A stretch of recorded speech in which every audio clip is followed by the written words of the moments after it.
ಸಾಲ ತಗೊಂಡಿದ ತಕ್ಷಣನೇ ದಾರಿದ್ರ್ಯ ಬರುತ್ತೆ ಅನ್ನುವಂತ ವಿಷಯ ಎಲ್ಲ ಕಡೆ ಹಬ್ತಾ ಇದೆ. ನಿಜವಾಗ್ಲೂ ಸಾಲ ತೆಗೆದುಕೊಳ್ಬೇಕಾದ್ರೆ ಯಾವೆಲ್ಲ ರೀತಿಯಾದಂತ ವಿಷಯಗಳನ್ನ ನೆನಪಲ್ಲಿ ಇಟ್ಕೊಳ್ಬೇಕು? ಸಾಲ ತಗೊಳ್ಳೋದು ದಾರಿದ್ರ್ಯ ಅಲ್ಲ, ಸಾಲ ತೀರ್ಸಕ್ ಆಗ್ದಲೇ ಇರೋದು ದಾರಿದ್ರ್ಯ.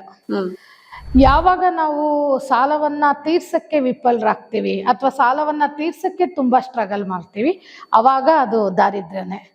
ಸಾಲ ತಗೊಳ್ಳೋದು ಯಾವತ್ತೂ ದಾರಿದ್ರ್ಯ ಅಲ್ಲ. ಲಕ್ಷ್ಮಿ ಬರೋದು ಹೇಗ್ ದಾರಿದ್ರ್ಯ ಆಗುತ್ತೆ? ಎಷ್ಟೋ ಜನಕ್ಕೆ ಇದು ಎಕ್ಸ್ಪೀರಿಯನ್ಸ್ ಆಗ್ಬಿಟ್ಟಿರುತ್ತೆ. ಒಂದ್ಸಲ ಸಾಲ ತೆಗೆದುಕೊಂಡ್ರೆ ನನಗೆ ವಾಪಸ್ ಕೊಡೋದಕ್ಕೆ ಆಗ್ತಾನೆ ಇರೋದಿಲ್ಲ. ಯಾಕೆ ಅಂದ್ರೆ ಅದು ಈಗ ನಾವು ಏನ್ ಪರ್ಪಸ್ಸಿಗೆ ಸಾಲ ತಗೊಂಡಿರ್ತೀವಿ ಅದು ಅಲ್ಲಿ ಸರಿಯಾಗಿ ವಿನಿಯೋಗ ಆಗಿರೋಲ್ಲ, ಅಥವಾ ವಿನಿಯೋಗ ಆಗಿದ್ರು ಅರ್ನಿಂಗ್ಸ್ ಇರೋಲ್ಲ ಆ ಕಡೆಯಿಂದ, ಅಂದ್ರೆ ಎಕನಾಮಿಕಲ್ ಸಕ್ಸಸ್ ಇರೋಲ್ಲ. ಈಗ ಬ್ಯಾಂಕ್ಗಳಲ್ಲಿ ಇಂಥ ಕಡೆ ಸಾಲ ತಗೊಂಡೋರಾದ್ರೆ ಸ್ವಲ್ಪ ಪರವಾಗಿಲ್ಲ.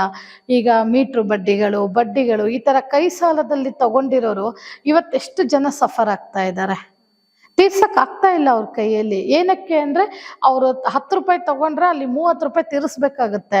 ಅವರು ಬಿಸ್ನೆಸ್ ಕೊಕ್ಕೊಂಡು ಅವ್ರು ದುಡಿತಾರ, ಅವ್ರು ಬದುಕ್ತಾರ, ಅಥವಾ ಇವ್ರಿಗೆ 30 ಸಾಲವನ್ನ ತೀರ್ಸಕ್ ನೋಡ್ತಾರ?